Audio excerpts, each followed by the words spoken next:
Hello bachcho, let's read out the question first. A flexible circular loop of 20 centimeter in diameter lies in a magnetic field with a magnitude of 1.0 Tesla directed into the plane of the page as shown in the figure.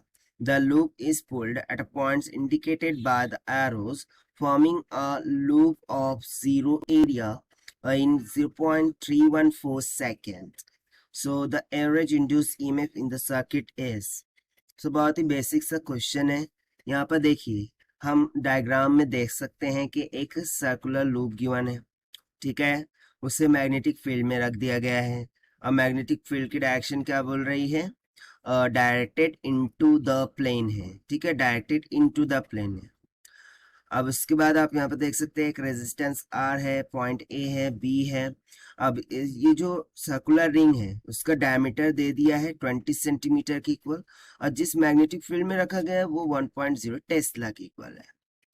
अब यदि time जिसमें ये change हो रहा है flux linkage through out this ring वो 0.314 second हो, सो हमें एवरेज इंड्यूस ईएमएफ क्या होगा सर्किट में वो फाइंड आउट करना है।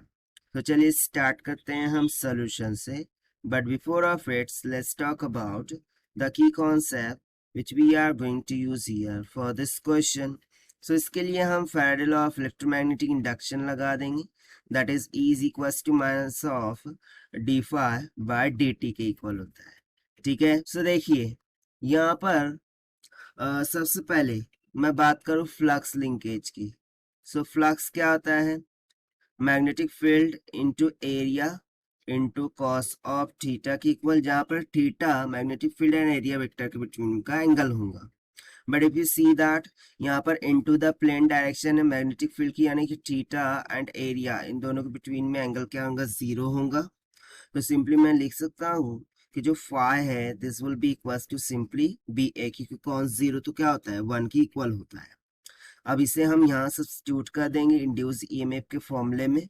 सो induce EMF will be equals to minus of d phi by D t होता है ना। सी हम पहले फॉर्मूला लिख लेते हैं, ठीक है। D phi by D T this will be equals to ना, माइनस साइन तो ऐसे इट इज रहेगा।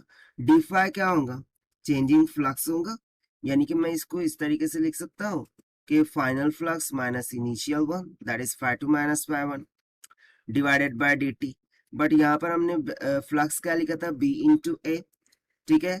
सो इसको फर्दर हम क्या लिख सकते हैं? Minus sign of B two into area A2 minus of B1 into area A1, right, divided by dt के equal।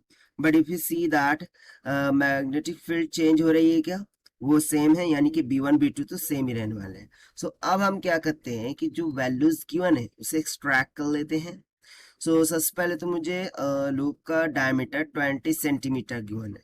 क्या गिवन है? डायमीटर 20 सेंटीमीटर है। सो मीटर में करना होगा, और वो भी मुझे रेडियस चाहिए। सो ये हो जाएगा 20/2 विल कम्स आउट 10 सेंटीमीटर, यानी कि कितना हो जाएगा? 0.1 मीटर की इक्वल। ये हो गया रेडियस ना। Magnetic field, so B1 equals to B2 दोनों ही सेम रहेंगी, दैट इज 1.0 टेस्ला की इक्वल। और जो टाइम लग रहा है, सो बेसिकली यहाँ पर हम dt लेंगे, चेंज इन टाइम 0.314 सेकेंड के इक्वल, ठीक है। बस सभी वैल्यूज हमें यहाँ पर गिवन है, सब्स्टिट्यूट कर देते हैं।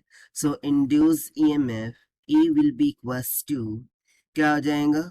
माइनस ऑफ इन ब्रैकेट, ठीक है, ये तो हो गया 1 ना। Final area will be 0 minus ये हो गया 1 इंटू ना A1 क्या होगा? पाई आर का स्क्वायर सर्कुलर के लिए, ठीक है। एरिया क्या होता है?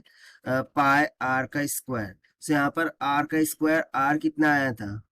0.1 का whole square divided by D T कितना गिवन था? 0.314, right. So this is equal to, ये तो जीरो हो गया, माइनस से माइनस साइन मल्टीप्लाई होकर प्लस हो जाएगा। सो यहाँ पर सिंपली आ जाएगा प्लस, पाई की वैल्यू रख देंगे 3.14 मल्टीप्लाई बाय ये हो जाएगा 0.01 डिवाइडेड बाय 0.314। एक पॉइंट मैं इसको दे देता हूँ, ठीक है, 3.14 को। सो देखिए क्या होगा, 0.314 मल्टीप्लाई बाय ये हो जाएगा 0.1 डिवाइडेड बाय 0.314। से ये देखिए कैंसिल हो गया ना सिंपली। तो यहाँ से मुझे ईएमएफ कितना मिल गया, 0.1 वोल्ट की इक्वल। और यही हो गया हमारा आंसर फॉर दिस क्वेश्चन, जो कि हमने सॉल्व किया है by using Faraday law of electromagnetic induction से। Now let us take the option. So option B will become correct. So this is the required solution. I hope you understood well. Best of luck. Thank you.